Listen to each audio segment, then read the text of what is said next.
Spinny, spin, spin, spin, spin, spin, spin, spin, spin. Me, how you doing? This is my daily vlog, and I'm New Zealand's only daily vlogger, and I have a beard, and it's because I'm growing it for 182 days. That's how many people died in the Christchurch earthquake, and the earthquake is a topic of the interest at the moment because that is where I live in Christchurch.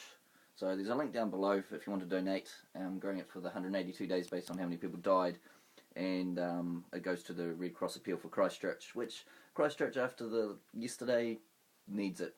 It needs it. So I stayed at home today. I didn't want to be a hassle for anyone, so I stayed out of the way.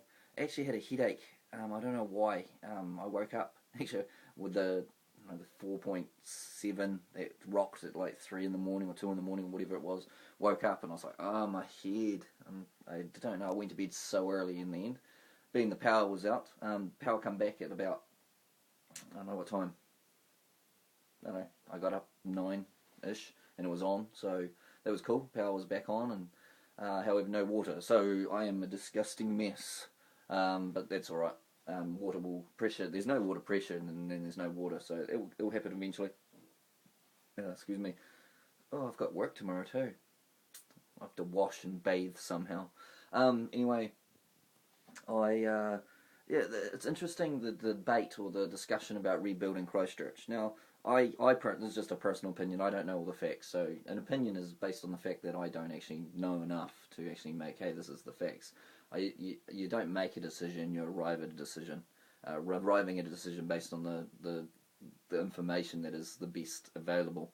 And if I was to arrive at a decision at the moment, I'd say, yes, we can't build in certain locations. And I have seen this area where parts where they're kind of chopping off and say, hey, this area is not even going to be built on. So there's going to be huge green spaces, massive green spaces in different parts of the east side of the city.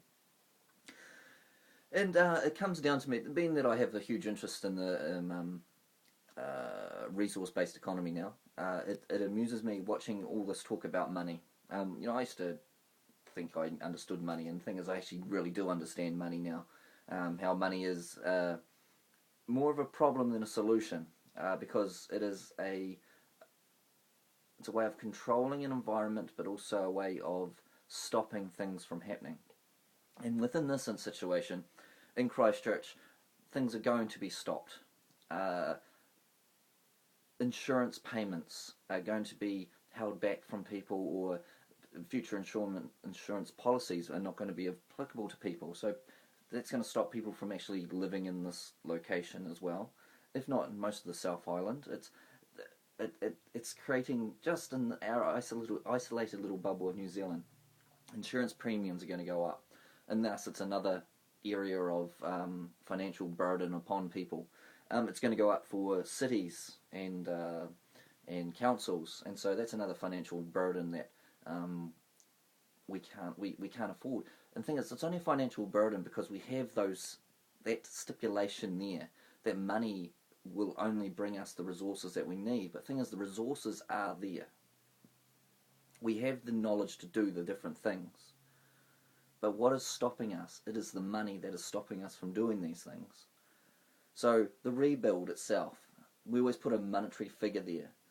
And the thing is, what is the monetary figure based on? If we were to look at that from a wage point of view, for a starter, the wages usually are the biggest thing.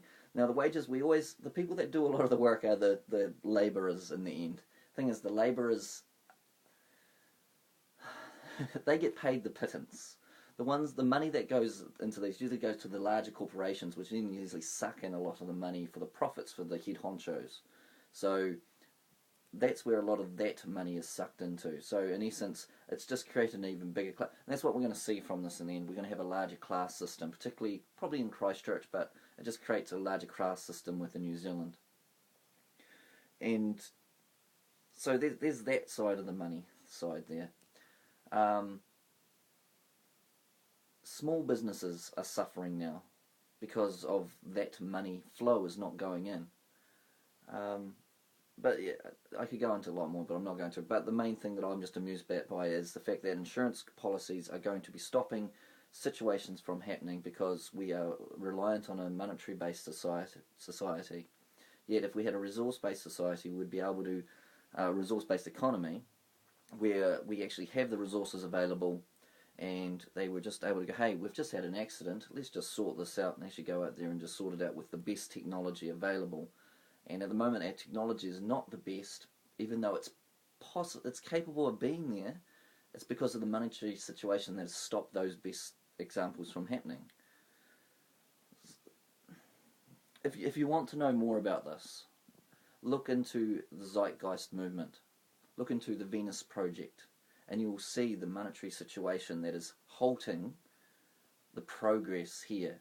Not necessarily right now, but if just imagine if we were just out of that situation straight away, that progress would not be halted if you were to learn more about a monetary-based environment, monetary-based economy.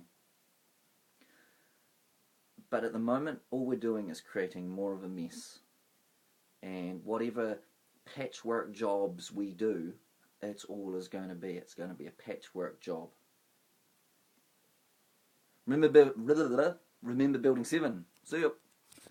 Spinny, spin, spin, spin, spin, Freddy.